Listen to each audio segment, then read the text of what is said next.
పద్దెనిమిది పడిమెట్ల పైకెక్కి గుడికేగు భక్తులకు ఎదురొచ్చే బంగారు స్వామి ఇరుముడులు స్పృశించి శుభమనుచు దీవించి జన బృందముల చేరే జగమేలు స్వామి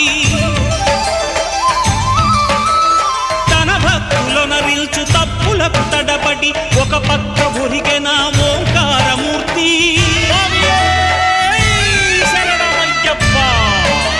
స్వాములందరూ తనకు సాయము కాగా ధీమంతుడై లేచే ఆ కన్య స్వామి పట్టబంధము వీడి భక్తతతికై